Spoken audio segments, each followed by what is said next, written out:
Assalamualaikum warahmatullahi wabarakatuh. Selamat datang kawan-kawan semua di channel Riam Biru. Terima kasih banyak untuk kawan-kawan yang sudah berkenan hadir di channel ini, dan video kali ini merupakan kelanjutan dari cerita sebelumnya mengenai rumah kodok ya, tentang seorang perempuan bernama Mbak Maya di Malang sana, ya seorang ahli rambut yang pemilik salon, di mana di cerita sebelumnya itu diceritakan kalau Mbak Maya itu menerima permintaan dari seorang ibu-ibu untuk datang ke rumahnya dan memotong rambut anaknya.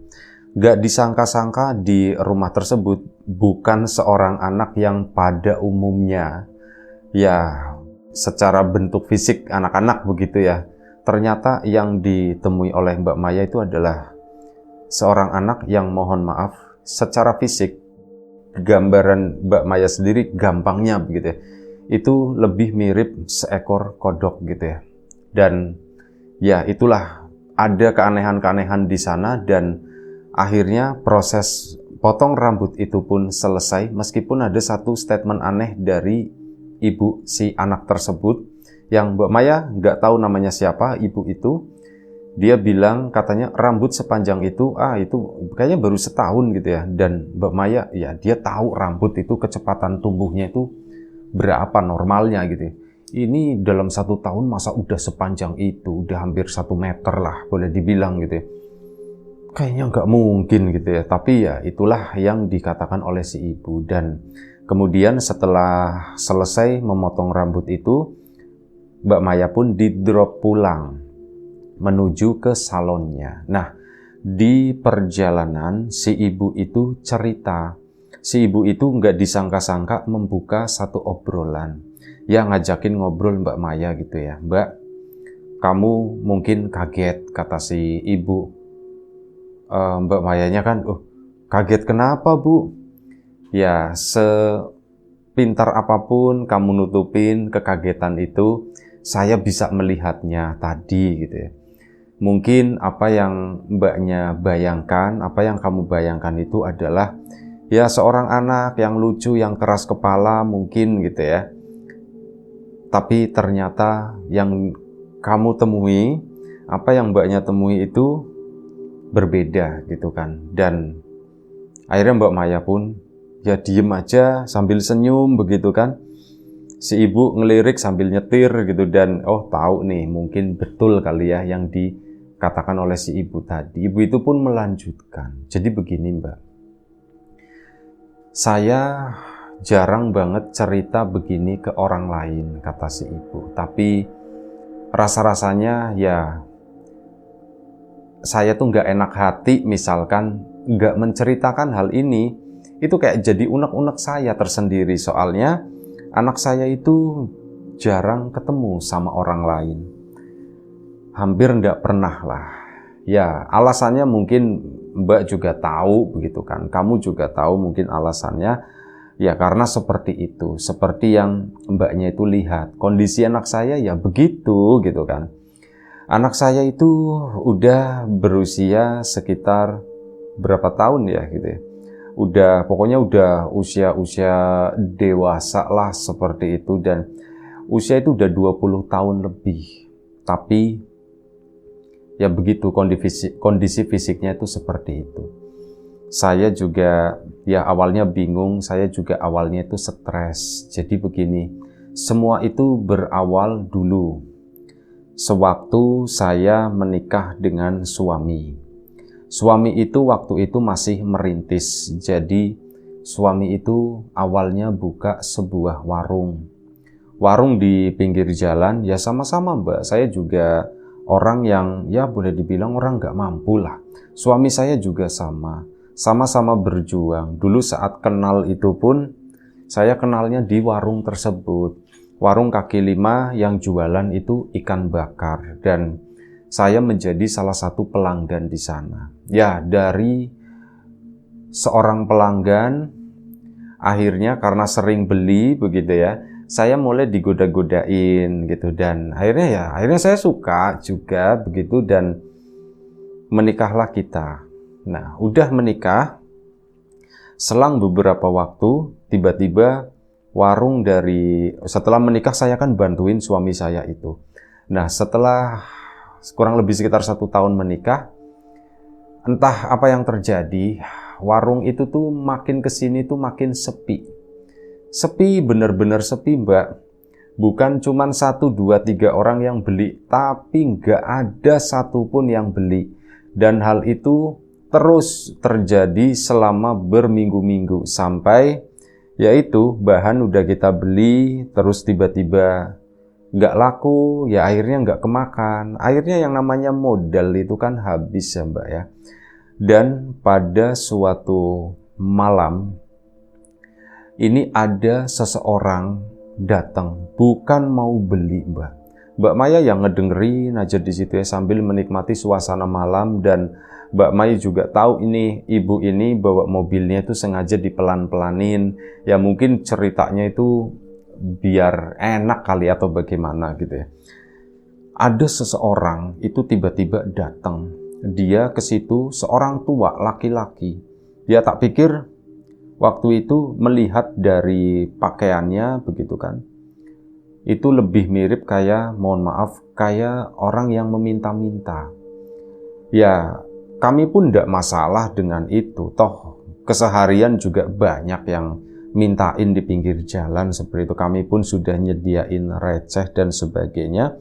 Cuman, setelah diperhatikan, si bapak itu, si kakek itu sepertinya nggak mau meminta sesuatu.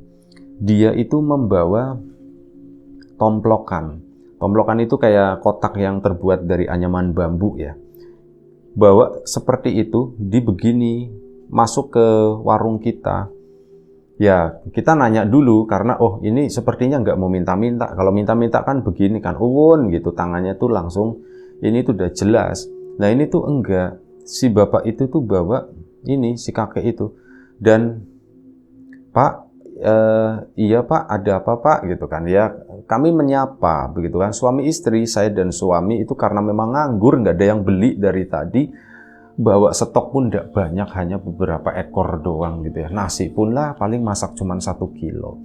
Hitung-hitung kalau nasi, kalau misal sekarang udah laku, nggak ada yang beli, ya besok masih bisa dipakai buat makan seharian lah, bisa buat sarapan, bisa buat makan siang, bisa buat makan malam. Kami lauk dagangan kami itu, ikan-ikan itu, tempe, tahu, dan yang lain-lain, itu pun kami akhirnya seperti itu. Kalau misal malam dijual ndak laku, ya wis lah, keesokan paginya dimakan. Nanti kita belanja yang baru lagi buat dijual. Ya lagi-lagi ndak ada yang beli. Nah si kakek itu, kita pun berpikir, saya tuh udah mikir, kalau misal kakek ini minta, tak kasih gitu ya, tak kasih ikan atau tak kasih apa, ternyata ndak minta. Kami nanya, Pak, iya Pak, ada apa Pak? Barangkali mau beli, kita juga ndak tahu kan. Tapi kalau dari gesturnya sepertinya nggak meminta-minta. Si kakek itu ngajuin tomplokan itu tadi. Apa itu Pak? Suami kan nanya, apa itu Pak? Ini buat kamu, kata si kakek itu loh. Buat saya Pak, ini apa Pak? Loh, apa ini Pak? Ya, suami saya juga penasaran itu. Udah, ini buat kamu, kata si kakek itu. Akhirnya udah diterima, Pak. Bapak mau makan atau bagaimana gitu kan? Suami nawarin, enggak perlu, enggak usah. Ini buat kamu. Udah cuman bilang seperti itu, diterima sama suami. Ya suami sebenarnya agak sedikit takut, Pak. Loh, kami enggak bisa nerima ini. Enggak, ini buat kamu. Kalau enggak suka ya nanti dibuang aja, kata si kakek bilang begitu. Dan si kakek itu balik badan, keluar dari warung ke sana, udah pergi entah kemana gitu ya. Saya sama suami pun bingung, apa itu Mas? Nggak tahu katanya gitu kan. Dan Mas jangan dibuka. Saya bilang seperti itu ke suami, tapi suami akhirnya waktu itu ditaruh dulu di sana. Kami sama-sama terdiam begitu kan. Apa ya isinya ya? Pertanyaan kemudian yang muncul dari mulut suami itu begitu. Apa itu ya? Pak, jangan dibuka, ngerinya kalau dibuka doar gitu atau gimana Pak gitu kan. Iya juga ya, tapi penasaran gitu kan. Akhirnya apa? Diambil sama suami, dikoclak-koclak gitu, dikocok-kocok begini, ada bunyinya geprek-geprek. Apa ini ya? Terus ya begitu, ada getaran lain, walaupun itu nggak dikocok-kocok gitu kan. Suami, tak buka, penasaran gitu. Mas, pelan-pelan mas, hati-hati mas, baca doa dulu atau gimana, kata si saya tuh bilang begitu, kata si ibu itu ya. Ada dibuka tuh sama suami saya. Begitu dibuka kaget suami, loh kodok, katanya di dalamnya tuh ada kodok gede banget. Gede setomplokan itu ya itu segitu. Padet, kruwel begini gitu di dalam itu. Saya aja tuh sampai takut waktu itu. Mas, kodok kok segede itu mas? Nggak tahu si kakek itu dasar iseng katanya. Akhirnya apa? Ditutup tomplokannya tadi dan kata suami saya, ini dibuang aja atau bagaimana? Yuk mas, dibuang aja gitu. Akhirnya dibuang sama suami, ditaruh di belakang maksudnya. Tapi sengaja nggak dibuka tomplokannya, nanti ngerinya lompat-lompat masuk ke dagangan repot gitu. Jadi udah ditaruh, disimpan di belakang warung di situ sampai akhirnya kita tutup tuh. Jam 12 malam lah, sepertinya nggak ada yang beli kalau udah jam segini. Akhirnya tutuplah warung kita. Nah, ternyata saya juga nggak tahu, diam-diam. Padahal suami itu kan bilangnya mau ngebuang gitu ya, si kodok tadi, bingkisan kodok itu. Ternyata dibawa pulang sama suami. Suami bilangnya, Bu, jarang loh kodok ada yang segede ini, kata si suami. Ya Pak, tapi kan itu tetap aja Pak kodok, udah ndak apa-apa. Itu kan ada akuarium kosong, kata si suami begitu. Akhirnya apa? Kodoknya dimasukin ke dalam akuarium, di situ dikasih air sedikit, dibasah-basahin, diambilin rumput di tanaman di depan rumah di sana. Ya sudah. Akhirnya ditaruh di situ. Begitu udah ditaruh di sana, suami saya itu jadi aneh, kata si ibu. Loh, aneh kenapa Bu? Ini Mbak Maya juga udah mulai menyimak gitu. Ini tuh cerita kayaknya menarik, tapi kok kayak ada serem-seremnya begitu ya. Dan akhirnya apa? Suami saya itu aneh. Keesokan harinya itu ndak mau dagang. Ya kita makan dagangan yang semalam ya, pagi. Ikan, ya udah ikannya kita goreng aja waktu itu, ada tahu, ada tempe, sambal kita bikin, siangnya pun seperti itu, malam harinya seperti itu. Cuman hari itu suami itu cuman ngeliatin akuarium yang berisi kodok itu doang. Pak, Bapak ndak belanja ke pasar Pak? Lah Bu, males Bu, dagang-dagang begitu juga ndak ada yang beli, kata si suami. Aduh, saya pun sedih, kata si ibu ya. Saya pun sedih, kok suami semangatnya mulai kendor ya. Saya aja itu masih semangat, biarpun gak ada yang beli, nanti kalau memang udah rezekinya ya ada aja lah, pikir saya itu seperti itu. Tapi suami saya enggak, ngeliatin akuarium itu terus sampai 2 hari nggak mau dagang. Pak, Mas gitu ya, waktu itu Mas, ini kita gimana Mas? Masa nggak dagang-dagang terus seperti ini? Lah dagang juga nggak ada yang beli. Lah maksudnya kamu itu loh, kamu dari kemarin itu kok ngeliatin kodok itu terus di dalam akuarium di situ. Itu buat apa Mas? Mbok yo dilepas saja. Kamu nggak tahu sih. Nah si suami mulai bilang seperti, nggak tahu kenapa Bu, ada apa emangnya? Mbak Maya penasaran. Suami saya itu bilang, kodoknya itu bisa ngomong. Katanya bilang begitu. Masa sih Mas? Iya beneran orang kodoknya itu bisa ngomong. Emang ngomong apa Mas? Ya aku tanya begitu kan, kata si ibu. Kamu kalau mau jualan laris, jangan jualan ikan bakar. Lu terus jualan apa kodok? Kata suami itu begitu. Jualan apa Pak kodok? Ya kamu jualannya kodok, katanya begitu. Suike mungkin gitu kali ya, bacanya tuh ya suike atau suike gitu. Pokoknya seperti kamu jualannya ya kodok. Wah, jualan kodok. Ya itu kan suami cerita ke saya. Kita jualan kodok aja katanya. Mas, yang bener aja Mas, jualan kodok gimana Mas? Ya saya tuh udah terbiasa dengan itu begitu kan. Tapi suami saya tetap ngotot. Ya akhirnya saya nanya kan, loh Mas, kalau memang mau jualan kodok seperti itu, belanja kodoknya di mana gitu kan? Ya, ndak tahu kata si itu ya. Nanti tak tanyain sama si Pak Kodok ini. Suami itu manggil itu tuh Pak Kodok. Nanti tak tanyain ke si Pak Kodok. Dan akhirnya ya udahlah, suamiku ini udah nggak tahu ini kenapa pikirannya ya. Ini udah agak miring ini kata pikiran saya tuh seperti itu. Dan nggak lama udahlah saya tinggal tidur, itu udah males banget. Udah ngambek saya Mbak, kata si itu ya. Mbak Maya pun ya senyum, cuman senyum begitu doang.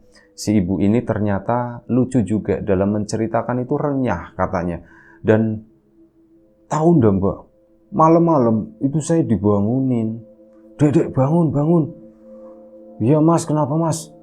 Dek, kodoknya ada, katanya begitu. Hah? Kodoknya ada gimana Mas? Sini sih gitu. Dipanggil, saya tuh dibangunin, disuruh bangun. Ayo sini lihat. Suami saya ke belakang sana. Nah, di dekat kamar mandi itu ada bukan ember, paso. Paso itu kayak semacam ya kayak ember tapi dari tanah liat ya. Ada paso ukuran sedang di situ yang kosong. Dan suami itu atasnya itu ditutup pakai tutup bekas ember. Nah ini begitu dibuka, di dalamnya itu kodok Mbak. Kodok itu banyak banget di situ. Saya tuh nggak berani megang gitu. Mas, itu kodoknya siapa Mas? Gak tahu. Kata Pak Kodok, kodoknya ada di dalam sini. Ya pas lihat, iya. Mas, kamu serius mau jualan kodok? Iya, aku serius mau jualan kodok gitu. Udah, tenang aja, kata si suami itu seperti itu. Akhirnya apa? Saya tuh nggak mau ikut campur Mbak urusan masalah itu. Udahlah terserah suami saya gitu kan. Dan nggak ngerti juga apa sih yang sebenarnya sedang terjadi dalam keluarga kami waktu itu. Dan suami pun akhirnya ngambilin kodok itu beberapa, dimasak, ada yang disemur, ada semuanya macam-macam begitu ya. Suami saya nyicipin enak, saya sendiri nggak mau nyicipin. Saya memang nggak suka begitu ya. Ngelihatnya aja maksudnya, geli begitu. Apalagi suruh makan, nggak mau gitu. Tapi suami saya itu dokoh gitu. Dokoh tuh lahap makannya. Enak loh, sini kamu cobain. Udah Mas, aku nggak mau yang itu, aku ikan aja katanya begitu kan. Ya wis ya sudah, kalau kamu nggak mau, nanti kita jualan. Besok kita jualan. Besok nggak bisa. Gambarnya itu masih ikan bakar belum ini ya. Akhirnya apa? Si suami itu sengaja beli kain sama beli cat.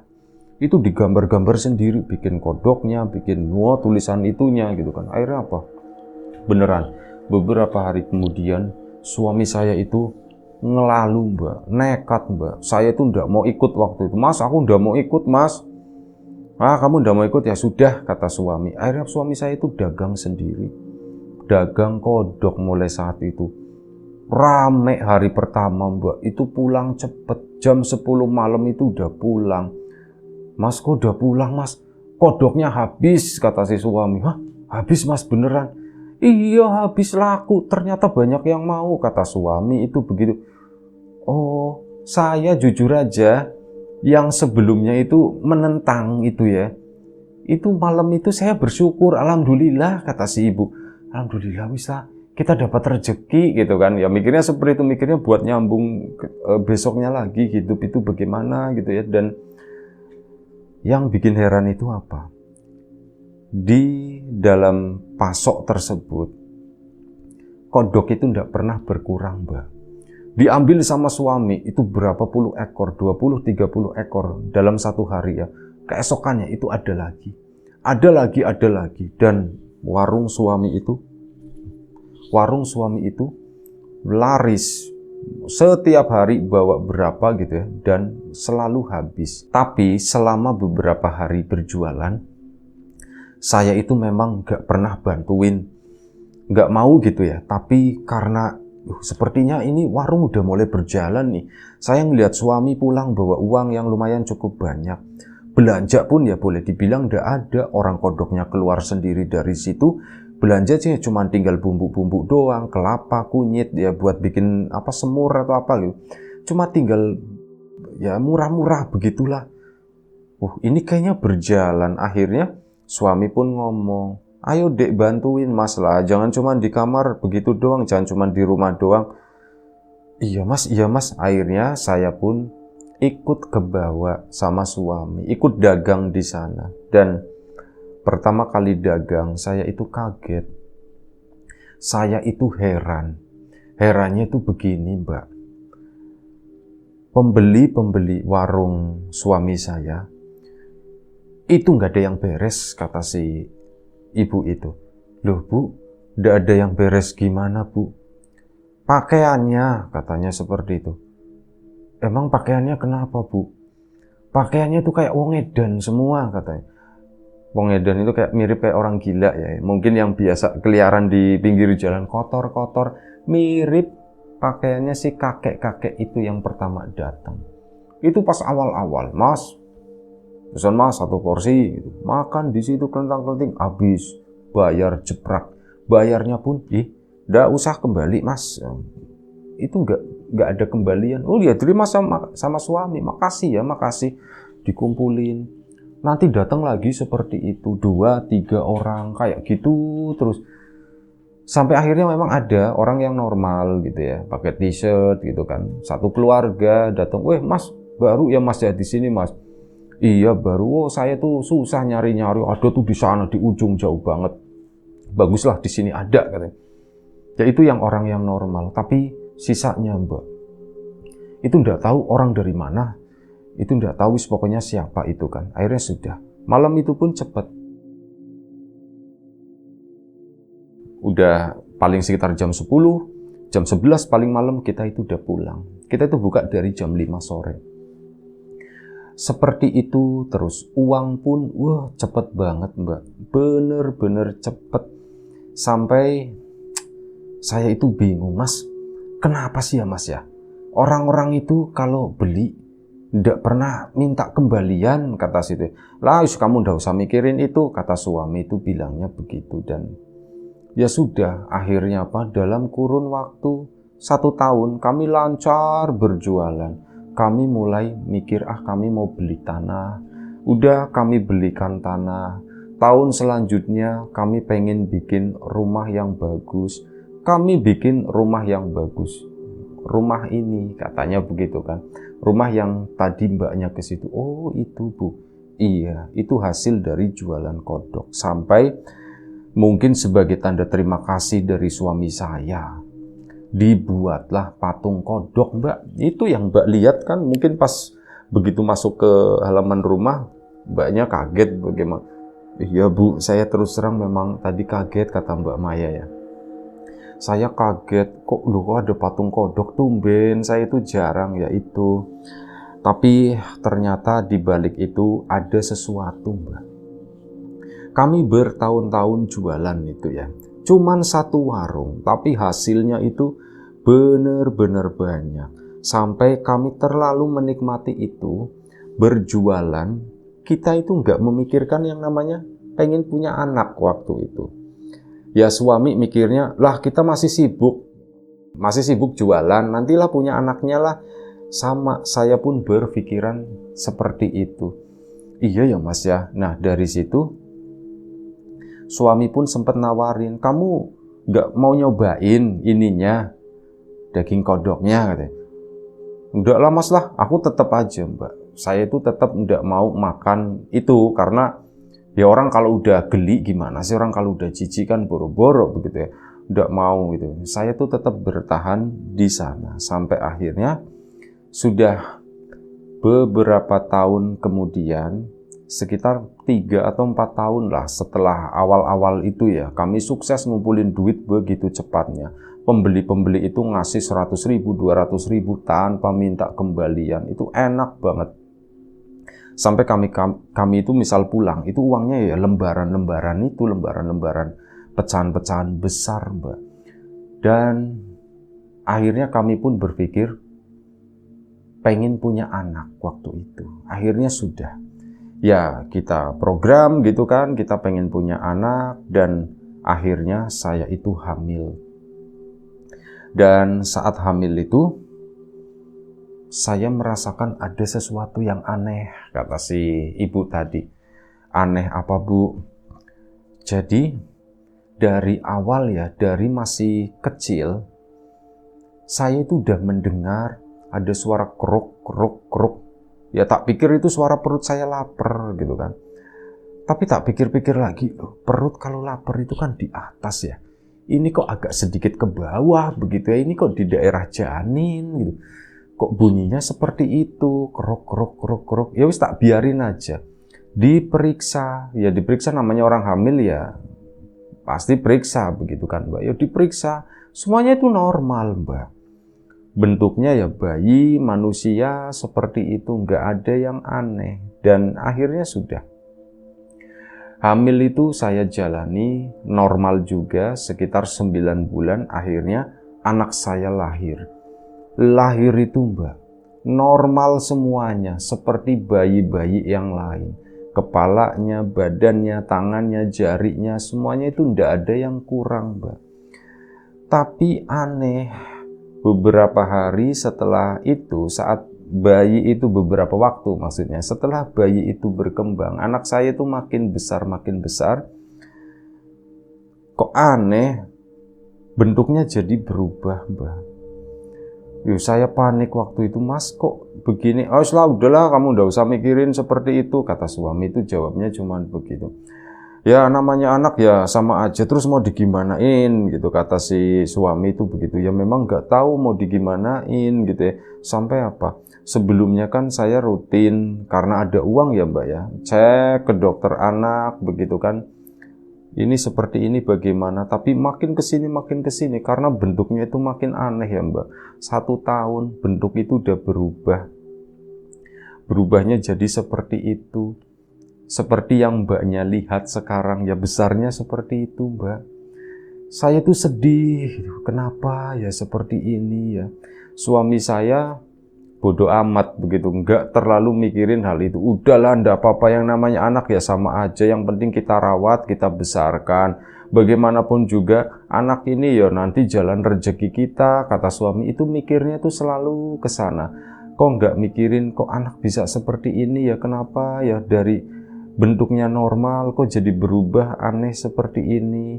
Saya tuh akhirnya ya sudahlah, saya juga pasrah, udahlah saya gedein gitu ya, dengan kasih sayang, tanpa membedakan, tanpa apapun, terus tak besarin Mbak, sampai ya sebesar itu yang Mbaknya lihat, jadinya seperti itu Mbak. Lah Bu, nuwun sewu, suami Ibu sekarang kemana? Nah itu dia Mbak.